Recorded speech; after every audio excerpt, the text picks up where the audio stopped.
Di nav sirgûnê da jî sirgûnî. Çîroka Kurdên Şêxbizinî yên li Sînopa Bakurê Behra Reş çîrokeke xedar e. Kurdên Anatoliya Navîn ku beriya sêst û pêncî 400 sal ewil ji Başûr û Bakurê Kurdistanê ber bi herêmên navîn ên Anatolyayê ve hatine sirgûnkirin. Îja beşekî ji wan Kurdên Şêxbizinî jî beriya 150 salan ber bi Behra Reş ve hatine sirgûnkirin û li navçeya Araça Kastamonu û Boyabat û duraxana navçeyên Sînopê hatine bicîkirin. Ev der Boyabata navçeya Sînopê ye. Li vir 5 gundên Kurdên Şêxbizinî, Bayamca, Binalî, Pêlîwan, Pulcuk Texş û Yeşil Yurt hene ku tevî hejmara Kurdên li navenda Boyabatê. Hejmara wan digihîje 15-20 hezarî. Bi giştî jî nüfusa Kurdên li Sînopê li gorîyên çavkaniyan digihîje 30-40 hezarî. Kurdên Şêxbizinî yên li gundê Bayamcaya ku 105 maltê de hene, xwedî li ziman, ürf û adetên xwe derdikevin û dibêjin ew çiqas ji nav Kurdan dûr ketibin û di nav Tirkan de bicîbûbin jî, ew dîsa jî dev ji Kurdbûn û Kurdiya xwe bernedane. Bavê pirê min Ankara Haymala'dan Atıge Boyabat. Boyabat'tan Bayamca köyüne Atıge'yle işte aşağı yukarı 150 yıl falan olmuş. Taş bir şey değil. Ya, kültürü, adeti, human aynı mesela. Zorla human konuşuyor düğün. Bir sıkıntımız niye sayılabiliyor?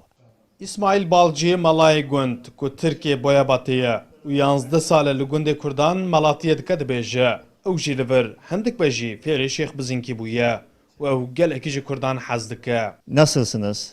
Çüne başey ondan sonra Ev 11 salin ku ez li gundê Kurdan Bayamcayê Malatiyê dikim. Bi rastî Kurd insanên xwînşirîn û gelekî merdin. Min hetan tu zirarekî ji wan nedîtiye. Ez fêrî axaftinên rojan nebûme. Pisaya zarok û gundiyan. Ez dixwazim zêdetir hînî zimanê Kurdî bibim.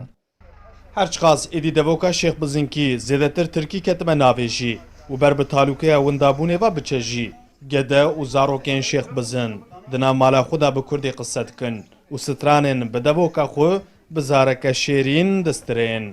Nam Eylema, 12 yaşındayım. Balam tu özel diyam ta teme ge kıze kazmana vallahi kalbime. Tamam, çok güzel. Çok güzel. Zar başı.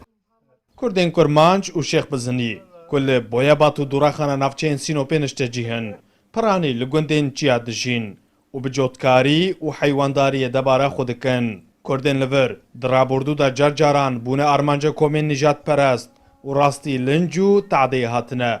Lêbelê ew dibêjin êdî ev der bûye welatê wan û ew her xwedî li ziman û Kurdbûna xwe derdikevin. Ömer Sönmez, Kurdistan 24, Sinop.